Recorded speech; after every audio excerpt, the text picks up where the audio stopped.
Morning from a very tired me at Argyll Reservoir near Falmouth. I've just done a great workout with Josh Parkin at Fitness Wild. He's amazing. I'm doing a loop around the reservoir with Bill. Bill is very keen to get going. And then I'm home for work and meetings and whatnot. But today I want to talk to you a little bit about how I realised I might need to be diagnosed with ADHD and the process I went through to get diagnosed. Bit of a winding road, but a few people have asked me about the process, so I really wanted to share. So today I'll be in different spots, filling you in as I go through the day in gaps about what it was like, how I realised, and where I went to find. Thank you, Bill. Where I went to find the information. Okay, Bill, I think we're off. Bill, are you ready? Are you ready? Yes.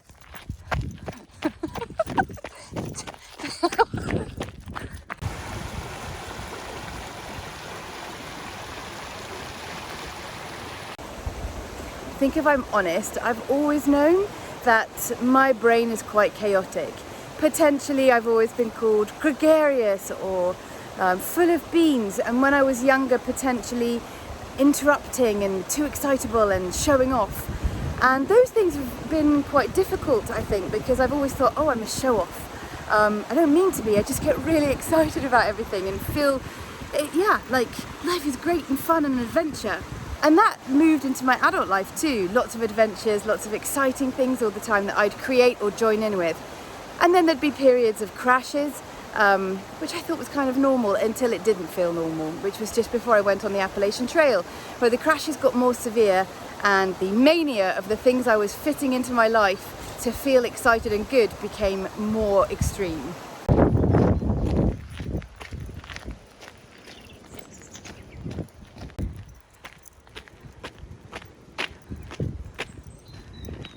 So walking on the Appalachian Trail seemed to be the perfect tonic for my busy brain, because my brain definitely always wanted movement and motion.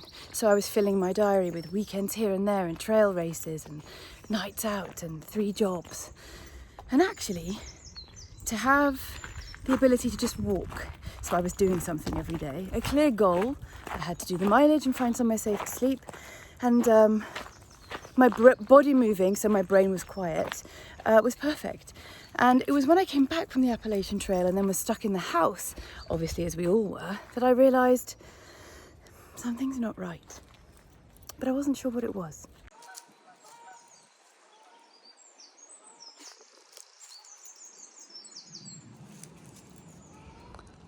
Let's go, Bill.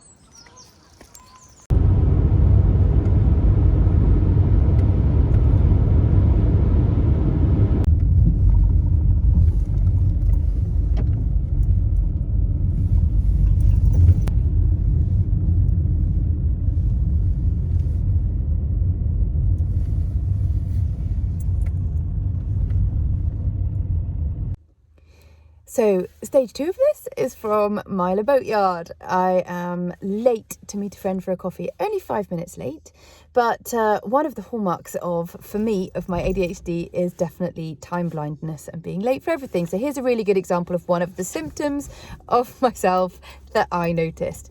And after I've had a coffee, I will take you through, and walked Bill again. He's like a little rocket. I'll take you through some of the other things that I noticed and managed and masked most of my life, which were symptomatic of ADHD. I just didn't know it at the time. See you after a coffee.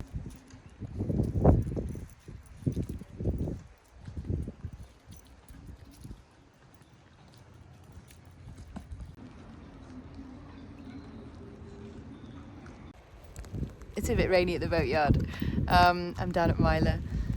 So, as I was saying, some of the symptoms, things like impulsivity, purchasing things online on a whim late at night, having a full basket and loads of different online shopping things, buying things that I'd never use, emotional roller coaster, so feeling great for ages, really hyper, not needing much sleep, having tons of ideas all the time, really proactive and energized, to the point where sometimes I thought potentially I was cyclothymic, which is a fast, rapid cycling type of bipolar. I once thought, well, I have so much energy for so long and can do so many things on so little sleep, and my brain never stops.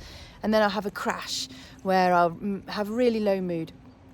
And apparently in my research since, I've discovered that many times with women, ADHD is wrongly diagnosed through their life as anxiety or depression or bipolar.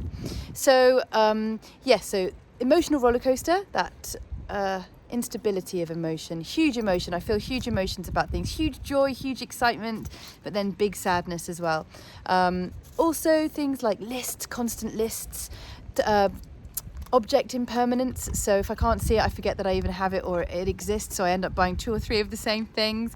Focus, get distracted by everything. Everything else is new and exciting. So a lot of internal cognitive hyperactivity rather than what you might see traditionally with boys when they're younger, which is that fidgety kind of in the classroom thing. So I've always managed all of these different things and other things besides, which is for another video, but I've always managed those by moving around a lot, lots of traveling. I didn't realize that's how I was managing my symptoms. But it turns out I think that they are ways of coping. Joining lots of different clubs, having lots of wonderful friends, exciting. Sorry, the dog's eating a mussel shell, I think. No, I'm not sure what he's eating. So that was another way, yeah. Just a second. Okay, I've stopped Bill munching now for a minute. So all of those... Bill is rock munching, so I've just removed some rocks. I didn't realise that all of my travelling, my adventures, my working all over the world, fitting in weekends away in between heavy workloads, taking on 2 or 3 jobs, all this movement, and then culminating in the Appalachian Trail, which was pinnacle movement, peak movement, wasn't it? Every day, 25, 30 miles or even 15 miles, moving your body the whole time.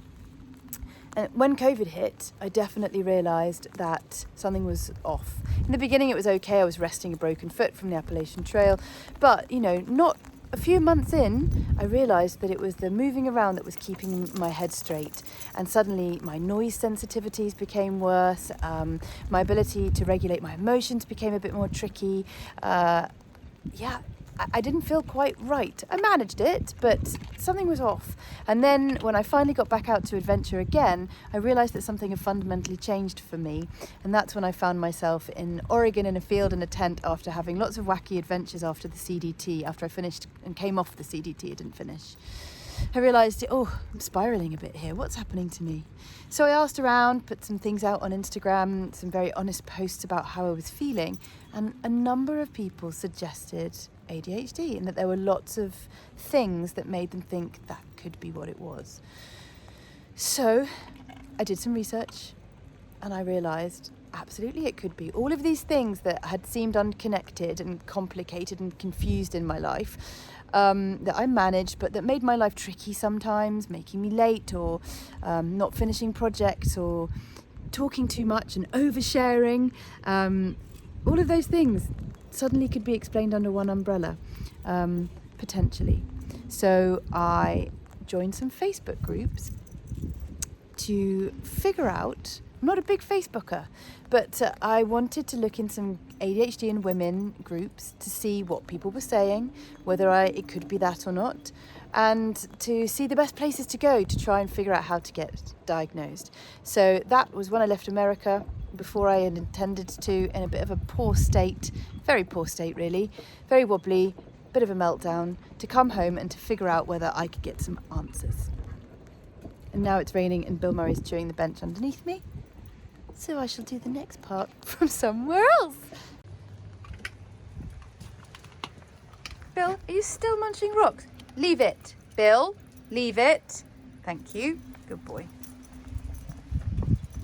Now you're tangled.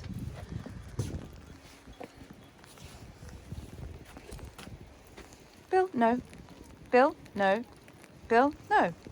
No, come.